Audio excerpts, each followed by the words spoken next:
बहुत सारी लड़कियों के मेरे पास मैसेज आते हैं कि सर शादी का बहुत ज़्यादा प्रेशर है, मतलब घर वाले बोल रहे हैं कि बस बहुत होगी तैयारी, अब शादी कर लो, शादी के बाद देखा जाएगा जो होगा। जिस टाइम बोला जाता है कि आप बिल्कुल कट ऑफ हो जाओ पूरी सोसाइटी से एंड रूम में बैठ के पढ़ाई करो, उसमें मुझे शादी भी एक्सपीरियंस किया मैंने। आपका आपस में साथ में तैयारी भी की, सिलेक्शन भी लिया, कैसी केमिस्ट्री थी? मेरे पेरेंट्स का सपोर्ट एंड मेरे इन लॉज का, दोनों का इक्वल सपोर्ट रहा पूरे जर्नी में। जो मीडिया पर्सन्स है वो लोग इसको और थोड़ा मिर्च मसाला डाल के कि आपके रिश्ते कैसे हैं और कोई मनमुटाव तो नहीं है। तो रैंक 3 आकृति शुक्ला मैम। आकृति, कैसा लग रहा है? बहुत अच्छा लग रहा है। लाइक अभी तो थोड़ा सिंक इन करने में टाइम लग रहा है, बट बहुत अच्छा लग रहा है, बहुत ओवरवेलमिंग फील हो रहा है। और आकृति के बारे में आपको एक चीज बताऊं, काफी इंटरेस्टिंग चीज है। इस बार आकृति के साथ साथ, आकृति तो डीएसपी बनी है, इनकी जो भाभी हैं उनका भी सिलेक्शन हुआ है एक ही एग्जाम में, इसी में। मैं उनको भी बुलाना चाहूंगा जो आकृति की भाभी हैं, प्लीज आप भी आ जाइए। श्रेया मैम आ जाइए। एक बात बताओ, आप एक ही परिवार में 2 सिलेक्शन साथ साथ तैयारी कर रहे थे? हाँ, एक्चुअली प्रीलिम्स और मेंस के बीच में इनकी एंगेजमेंट हुई एंड शादी के बाद मेंस था, तो हम इन्होंने 2 महीने की छुट्टी ली हुई थी ऑफिस से एंड देन हमने साथ प्रिपरेशन की एंड देन लकीली ये मेरे लिए लेडी लक साबित हुई और हम दोनों ने क्लियर किया एग्ज़ाम। श्रेया, आप क्या बोलना चाहोगे? सर, जैसे कि आकृति ने कहा कि प्रीलिम्स एंड मेंस के बीच में एक्चुअली मेरी शादी हुई है। जिस टाइम बोला जाता है कि आप बिल्कुल कट ऑफ हो जाओ पूरी सोसाइटी से एंड रूम में बैठ के पढ़ाई करो, उसमें मुझे शादी भी एक्सपीरियंस किया मैंने। बट थैंकफुली ये मेरे लिए लकी अटेम्प्ट साबित हुआ। आकृति से मिलने का मौका मिला एंड पूरे जो मेरा, मैं अपने आप को बहुत भाग्यशाली मानती हूँ बिकॉज मेरे पेरेंट्स का सपोर्ट एंड मेरे इन लॉज का, दोनों का इक्वल सपोर्ट रहा पूरे जर्नी में। एंड फाइनली मैं आपसे मिल पा रही हूँ आज इस अटेम्प्ट की वजह से।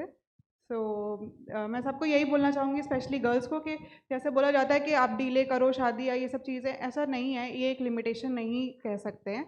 एंड अगर आप में डिटर्मिनेशन है, परसिवरेंस है एंड फैमिली सपोर्ट है, तो फिर आप अपना और भी रिस्पॉन्सिबिलिटीज़ फुलफिल करके भी कंटिन्यू कर सकते हो एंड पहुँच सकते हो अपने गोल पे।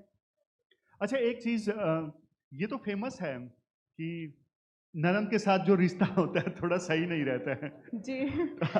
आपका आपस में साथ में तैयारी भी की, सिलेक्शन भी लिया, कैसी केमिस्ट्री थी? सर, केमिस्ट्री भगवान की दया से अभी तक सही है, क्योंकि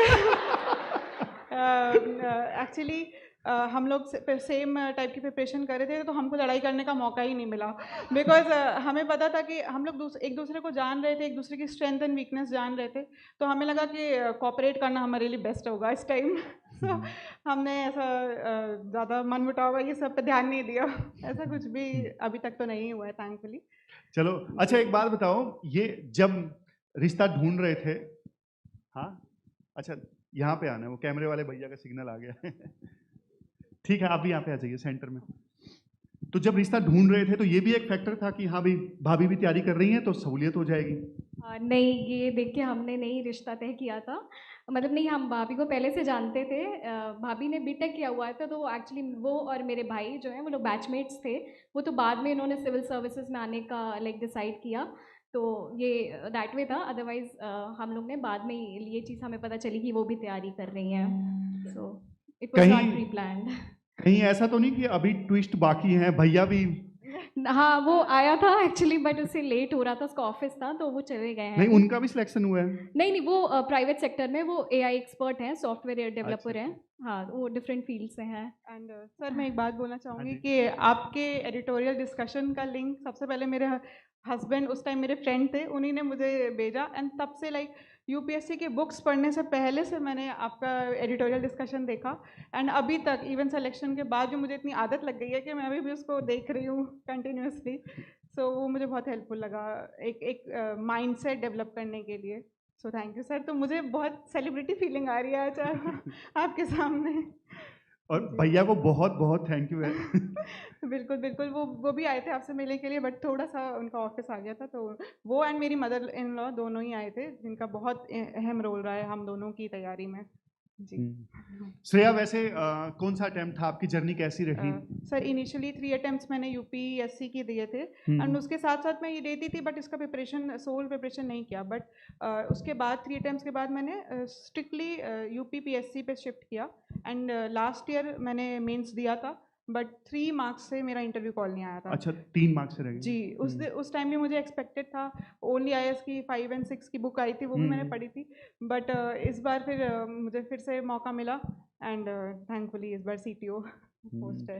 और श्रेया, एक चीज, जैसे यहाँ पे बहुत सारी लड़कियां भी बैठी हैं, देखो सबका परिवार एक जैसा नहीं होता। बहुत सारी लड़कियों के मेरे पास मैसेज आते हैं कि सर शादी का बहुत ज़्यादा प्रेशर है, मतलब घर वाले बोल रहे हैं कि बस बहुत होगी तैयारी, अब शादी कर लो, शादी के बाद देखा जाएगा जो होगा।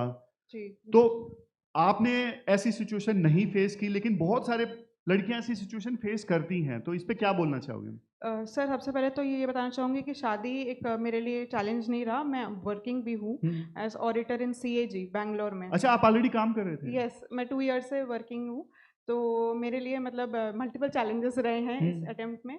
बट मैंने ट्राई किया, जैसे ऑफिस में भी मैं ये ट्राई करती थी, जब ब्रेक्स होते थे तो मैं घर से ही फ़ोटो क्लिक करके ले जाती थी अपने नोट्स के एंड मैं रिवाइज़ करती थी। जब बाकी लोग जब T time and lunch time enjoy करते थे, बातचीत करते थे, तो मेरा था, मैंने इनफैक्ट बैंगलोर में एक स्टेबल घर भी नहीं लिया, सब लोग ने ले लिया, बट मुझे अंदर से फीलिंग थी कि मैं यहाँ सेटल नहीं करना चाहूँगी एंड मैं यूपी ही वापस आना चाहूँगी। तो इसलिए मैंने कंटिन्यू किया एंड थोड़ा सा चैलेंजिंग था, हेल्थ पे भी असर पड़ा, बट थैंकफुली अब सब सही है एंड रिलीव्ड हूँ। नहीं, बिल्कुल सही कह रहे हो आप। देखो, बताने में शायद आप ग्रेविटी फील नहीं कर पाओगे जॉब के साथ, वो भी बेंगलुरु जैसी सिटी में जहाँ पे ट्रैफिक में इतना ज़्यादा टाइम लग जाता है, और फिर उसके बाद में शादी भी हो गई, तैयारी, मतलब बहुत सारी डिफिकल्टीज आती हैं तैयारी के दौरान। जी बिल्कुल बिल्कुल, बट सब गर्ल्स को यही मैं कहना चाहूँगी कि एक बार आपने ठान लिया है एंड आप ट्राई करो। मतलब फैमिली भी ऐसा नहीं है कि वो 10 साल तक आपका सपोर्ट नहीं कर पाएगी, बिकॉज वो पेशेंस आप में हो सकता है, आप तैयारी कर रहे हो, बट फैमिली की भी एक लिमिटेशंस हैं। तो अगर आप अपना फुल हार्ड वर्क करोगे, परसिवरेंस दिखाओगे एंड नियर बाय पहुँचोगे, प्रीलिम्स के भी अगर आप नियर बाय पहुँच जाओ, तब उनको एक विश्वास रहेगा कि आप लोग अपना सच्चाई से तैयारी कर रहे हैं, तो फिर वो लोग सपोर्ट करेंगे, फिर आप आगे बढ़ सकते हैं। जी। आप क्या बोलना चाहोगे आकृति?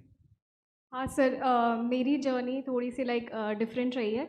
स्टार्टिंग मैंने भी यूपीएससी से ही किया था। मैंने 2 अटेम्प्ट्स उसमें दिए थे। साइडवेज मैं यूपीपीसीएस भी दे रही थी, बट उस पर एंटायरली फोकस नहीं थी, तो उस पर सिलेक्शन नहीं हो रहा था। बट देन फिर मैंने 3rd अटेम्प्ट में डिसाइड किया कि नहीं, अब एक ही जगह फोकस्ड होके देते हैं, तो मैंने इस बीच दिया।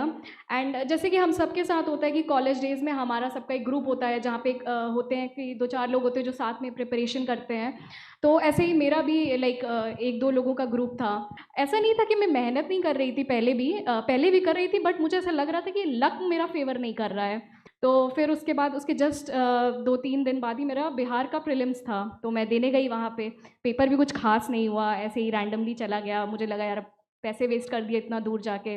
बाद में रिज़ल्ट आया तो पता चला कि उसका कट ऑफ 81 गया था एंड मैंने चेक किया तो मेरा स्कोर था एग्जैक्ट 81। तो मुझे ये लगा कि हाँ, मतलब ठीक है, आप कर्म करते रहेंगे तो at a certain point of time जो हायर फोर्सेस हैं, हायर एनर्जीज़ हैं, वो कहीं ना कहीं आपके कर्म के साथ अलाइन होती हैं। तो ये आपके हार्ड वर्क प्लस आपका जो लक फैक्टर है, ये उसका ही खेल है। आप सिर्फ हार्ड वर्क से इतने बड़े एग्ज़ाम को क्रैक नहीं कर सकते हैं। तो ये एक मेरी लर्निंग रही है इस पूरे जर्नी में।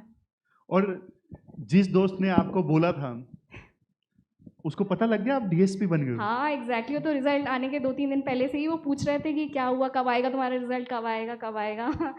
तो मैंने कहा हाँ ठीक है, आएगा तो पता ही चलेगा। तो आया तो उनका भी मैसेज आया था कि हाँ कॉन्ग्रेचुलेशन, बहुत अच्छा है, अभी तो तुम्हें और आगे जाना है, ये वो। अच्छा। हाँ। तो बोला कि हाँ हमें तो पहले से ही पता था कि तुम अच्छा करोगी। तो आपने पुरानी बात याद नहीं दिलाई? नहीं सर, मैंने याद नहीं दिलाई, मैंने एक शेर लिख के उनको भेज दिया था कि एक वक्त था जब सब कुछ खोकर भी तुम्हें पाने की तमन्ना थी, आज तुम खुदा भी हो जाओ तो सजदा ना करेंगे। उसके बाद से सर कोई मैसेज ही नहीं आया है उनका।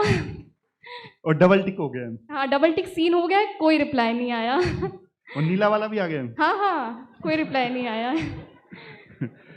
अच्छा, एक चीज बताओ, जैसे शादी तो अभी हुई, 6 महीने पहले हुई ना? सर 1 साल हो गया। 1 साल हो गया। जी। आपने कब से तैयारी स्टार्ट की? मैंने अराउंड 2021 मेरा ग्रेजुएशन हुआ है, उसके बाद मैंने लॉ किया है जो कि 2024 में ख़त्म हुआ, बट मैं 2021 ऑनवर्ड्स प्रिपरेशन स्टार्ट कर दी थी मैंने। अच्छा, आप अपने भाई के साथ में उनको तो पता था तैयारी कर रही हैं? हाँ हाँ एग्जैक्टली। और तब तक शादी हुई नहीं थी? नहीं नहीं तो नहीं। आपने कभी पूछा नहीं कि भाई तुम्हें तैयारी के बारे में ऐसा कितना क्यों पता है? नहीं, मुझे पता था एक्चुअली, ये लोग मतलब ये लोग साथ में थे, मुझे पता अच्छा, था ये पता चीज़। था। हाँ, तो मुझे कोई ऑब्जेक्शन नहीं। अच्छा है, मुझे भी फ़ायदा होता था, पूछती रहती थी कि पूछना ज़रा वहाँ से ये सब्जेक्ट कहाँ से कवर कर रही हैं, तो वो एक हेल्दी कंपटीशन हमारा चलता रहता था। तो ये चीज़ थी। और सिलेक्शन के बाद एक ही घर में जब 2 सिलेक्शन हुए, हाँ, इस चीज़ को तो काफ़ी सेंसेशनलाइज़ किया गया, ननद भाभी, ननद भाभी। तो मतलब हम लोग का तो जो इतना रिकॉग्निशन है वो हमारे रिश्ते की वजह से ज़्यादा हो गया है। मतलब काफ़ी तो जो मीडिया पर्सन्स हैं वो लोग इसको और थोड़ा मिर्च मसाला डाल के कि आपके रिश्ते कैसे हैं और कोई मनमुटाव तो नहीं है। मतलब गॉसिप एक्सट्रैक्ट करने की पूरी कोशिश कर रहे हैं, बट हमारा लकीली बाय गॉड्स ग्रेस सब कुछ बहुत अच्छा है, एंड आई होप आगे भी अच्छा रहे, सब कुछ ऐसे ही रहे। नहीं सब कुछ बढ़िया रहेगा। और श्रेया कह रही थी कि अभी तक तो सब बढ़िया है। जी सर। आगे भी बढ़िया जी रहेगा। सर, नज़र ना लगे। हाँ। सही है। ठीक है। और आकृति एक बात बताओ, जो अभी तैयारी कर रहे हैं, बिगनर हैं या फिर अभी थोड़ा ही समय हुआ है, उनका कैसा एटीट्यूड होना चाहिए तैयारी के दौरान? देखिए सर, मुझे लगता है ना कि एक थोड़ा लॉन्ग टर्म विजन होना चाहिए, खुद को मेंटली प्रिपेयर करने की ज़रूरत है। जैसे जब मैंने प्रिपरेशन स्टार्ट की थी तो ऐसा था कि बस अब 1 साल में उखाड़ देंगे, क्योंकि सर हम 1-2 एग्जांपल्स देखते हैं जो उन्होंने फर्स्ट अटेम्प्ट में क्लियर कर लिया है और हम उनको एकदम आइडियलाइज़ कर लेते हैं कि नहीं हम भी फर्स्ट अटेम्प्ट में ही कर लेंगे। बट सर ये रियलिटी से बहुत डिफरेंट होता है। मतलब अक्सर ऐसा हो जाता है कि हमें बहुत लंबा जाना पड़ता है प्रिपरेशन में। तो इतना हमें अपने आप को मेंटली स्ट्रॉन्ग करना है कि अगर इस जर्नी में हमें थोड़ा लंबा खींचना पड़े तो हमारा मेंटल ब्रेकडाउन ना हो जाए। तो आप ऐसे ही खुद को मेंटली प्रिपेयर करके एक प्लानिंग के साथ एक प्लान होना बहुत ज़रूरी है। एक इंटीग्रेटेड अप्रोच रखिए कि हम प्रीलिम्स साथ साथ मेंस की हम तैयारी करें और हम एक वेल प्लान्ड मैनर में प्रोसीड करें। जो भी हमारा जब भी हमारा प्रीलिम्स होना है, मेंस होना है, तो हम एक लॉन्ग टर्म प्लान बना लें कि हमें इतने टाइम तक हमें प्रीलिम्स ख़त्म कर लेना है, फिर हमें मेंस ख़त्म कर लेना है। तो उस वे में हमारी जो जर्नी है थोड़ी ईजी हो जाएगी। और सर सिंस ये जर्नी बहुत लंबी खिंचती है तो एकेडमिक चैलेंजेस के साथ साथ हमारे पास हमें बहुत सारे इमोशनल चैलेंजेस भी होते हैं कि हम सोशली आइसोलेटेड फील करते हैं। ये सारे चैलेंजेस भी हैं, तो खुद को मेंटली स्ट्रॉन्ग रखना I think it's a very important part of this journey. So I think कि mentally physically in all manners we have to be fit and fine. और पीडब्ल्यू ओनली के साथ आपका एक्सपीरियंस कैसा रहा? एक्चुअली मैं बिहार गई थी, अभी मेरा इंटरव्यू है अभी 10th को। तो वहाँ पे जब मैं मॉक्स देने गई थी तो there was this person Sahil Shukla sir, he is a mentor at PW in Bihar. So he has like really help me a lot throughout the preparation. मतलब वो मुझे लाइक आंसर राइटिंग में उन्होंने मुझे जेन्युइनली बहुत हेल्प किया है, like with the framing of answers कि हम कैसे अपने पॉइंट्स को ऐड करें, हम कहाँ पे और कैसे एग्जाम्पल्स यूज़ कर सकते हैं। स्पेशली एथिक्स के पेपर में उन्होंने मुझे बहुत हेल्प किया with he has really given me some very good examples which I have used in my this year's mains examination. So that way like he has really helped me a lot. बाकी sir यहाँ पे मैंने mock interview दिया था जहाँ पे मुझे very honest feedbacks I got and it really helped me in my real interview. So yeah.